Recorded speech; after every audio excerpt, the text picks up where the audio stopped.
Goeiemiddag julle, baie welkom by ons Geloofsvrydag boodskap vandag.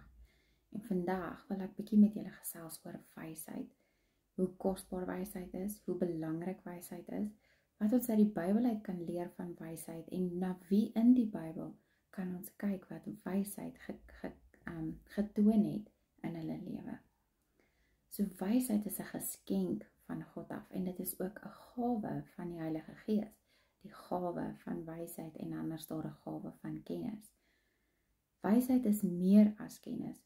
Dit is die vermoë om begrip met onderskeidingsvermoë, nederigheid en geloof toe te pas. Die Bybel leer dat wysheid begin met eerbied vir God en lei tot 'n lewe van geregtigheid, vrede en doelgerigtheid. So kom ons kyk na 'n paar teksverse. As ons gaan lees in Spreuke 2 vers 6 sê, want die Here gee wysheid, uit sy mond kom kennis en verstand. En dan Jakobus 1 vers 5 sê, as iemand van julle wysheid kortkom, moet hy dit van God bid, wat aan almal mildelik gee, sonder om te blameer, en dit sal aan hom gegee word. En dan Spreuke 4 vers 7 sê, die begin van wysheid is, kry wysheid, al kos dit jou alles, kry verstand. Prediker 7 vers 12 sê, wysheid bewaar die wat dit het. En dan Jakobus 3 vers 17 sê, maar die wysheid wat uit die hemel kom is allereers suiwer, dan vredelievend, bedagsaam, onderdanig, vol barmhartigheid en goeie vrugte, onpartydig en opreg. So kom ons kyk na 'n paar Bybelse figure wat wysheid beklemtoon het. Nou daar is 'n hele paar, hierdie is nie almal van hulle nie, maar daar is 'n hele paar. Kom ons kyk na Salomo. Salomo is bekend vir sy Godgegewe wysheid, het Salomo met onderskeidingsvermoë regeer en baie van Spreuke geskryf.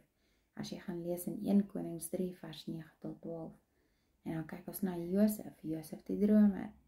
Sy wysheid in die interpretasie van drome en die bestuur van Egipte se hulpbronne het nasies van hongersnood gered. Genesis 41. En dan kyk ons na Daniël. Hy het wysheid getoon in die navigasie van politieke uitdagings terwyl hy getrou aan God gebly het. So hy het die wysheid gehad, maar hy het getrou aan die Here gebly, want dis waar sy wysheid vandaan af gekom het. En dan kyk ons na Paulus.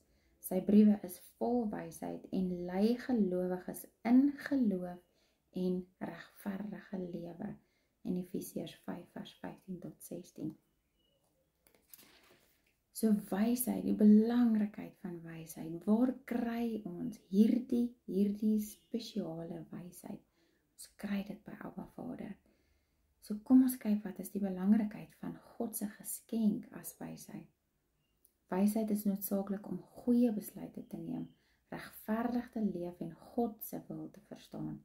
Die Bybel beklemtoon wysheid bo rykdom. Spreuke 16:16 leer dat wysheid meer werd is as goud.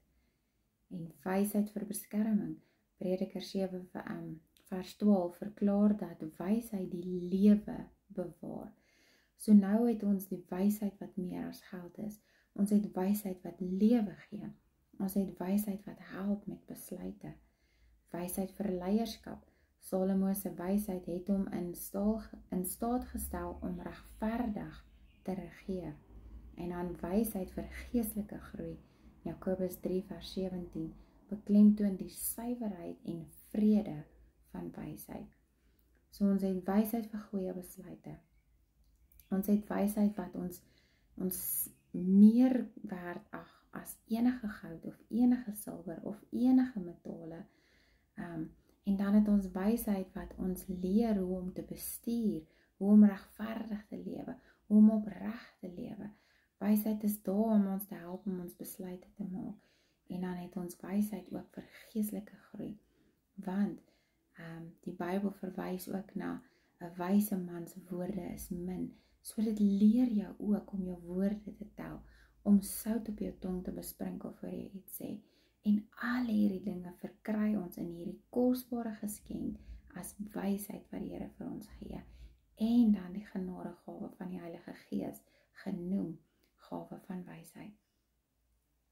kom ons kyk natuurlik wat leer Jesus vir ons van wysheid.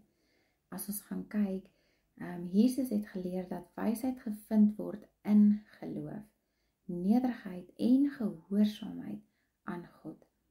Matteus 7 vers 24 tot 27 sê, elkeen wat na hierdie woorde van my luister en dit in die praktyk bring, is soos 'n wyse man wat sy huis op die rots gebou het.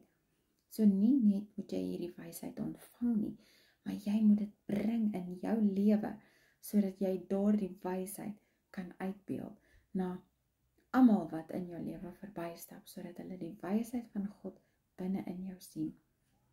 En dan gaan kyk ons ook in Lukas 21 vers 15, want ek sal julle die woorde en wysheid gee wat geen een van julle teestanders sal kan weerstaan of weerspreek nie. En dan Matteus 10 vers 16 sê, wees wys soos slange en opreg soos duwe.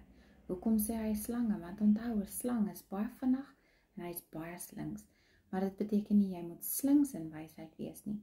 Dit meen jy moet so vinnig in wysheid wees en ook oordeelkundig wees in jou wysheid wat jy gee, maar as dit kom, moet dit so sag soos 'n duif wees. Hoekom? Want die Heilige Gees verteenwoordig die sagtheid van 'n duif. En dan kyk ons in Kolossense 2 vers 3. In Christus is al die skatte van wysheid en kennis verborge. Jesus het goddelike wysheid beliggaam deur middel van gelykenisse te onderrig en sy volgelinge na waarheid en begrip toe te lei. So weer eens kom ons terug by die punt. As jy 'n tekort aan wysheid het, geestelike wysheid, Bybelse wysheid, besluite wysheid, lering wysheid, gaan vra dit van Abba Vader en hy gaan dit vir jou gee. Dit is buitendien baie meer werd as enige goud en silwer. So my laaste besinning aan julle vandag rondom wysheid is, wysheid is 'n goddelike gawe, 'n pad na onderskeidingsvermoë en 'n fondament vir regverdige lewe. Mag God se wysheid jou hart lei en jou reis verlig. Dan wil ek net vir julle 'n gebed los, wat julle kan bid vandag vir wysheid. Hemelse Vader, ek soek u wysheid in alles wat ek doen. Leer my om u waarheid te onderskei, om in begrip te wandel en keuses te maak wat u wil weerspieël. Vul my hart met wysheid wat suiwer, vredelievend en vol barmhartigheid is. Mag u wysheid my stappe lei, my geloof versterk en my in geregtigheid lei. In Jesus se naam. Amen. Mag julle vandag hierdie wysheid so diep in julle harte laat groei en laat die Heilige Gees julle die regte wysheid gee in alles wat julle doen. Wees geseënd en gesalf en dan sien ons julle weer.